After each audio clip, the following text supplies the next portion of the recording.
దీపావళి కథ. నరకాసురుణ్ణి సంహరించడం. ద్వాపర యుగంలో ఒక రాక్షస రాజు జీవించేవాడు. అతని పేరు నరకాసురుడు.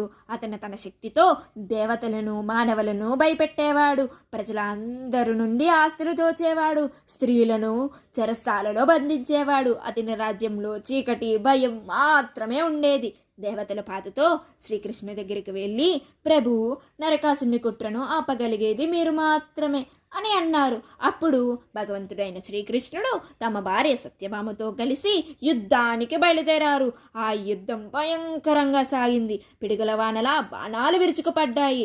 చివరకు ఆశ్వీజమాస చతుర్దశి నాడు సత్యభామ నరకాసురుణ్ణి సంహరించింది. చావు ముందు నరకాసురుడు భగవంతుణ్ణి ప్రార్థించాడు. ప్రభు, నా మరణదినాన్ని ప్రజలు దుఃఖంగా కాకుండా ఆనందంగా జరుపుకునేలా చేయండి అని అడిగాడు. శ్రీకృష్ణుడు నవ్వుతూ ఈ విధంగా అన్నారు, అలాగే జరుగుతుంది నరకాసురా. ఈ రోజు నుండి నీ మరణమే ప్రజల వెలుగులు పండుగ అవుతుంది అని అన్నారు. ఆ రోజు నుంచి ప్రజలు తమ ఇళ్లల్లో దీపాలను వెలిగిస్తూ ఆనందించేవారు.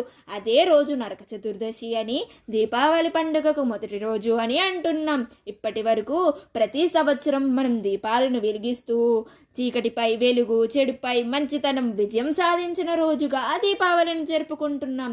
దీపావళి మనకు చెప్పే సందేశం ఒకటే, చీకటి ఎప్పుడూ నిలవదు, విజయం ఎప్పుడూ గెలుస్తుంది.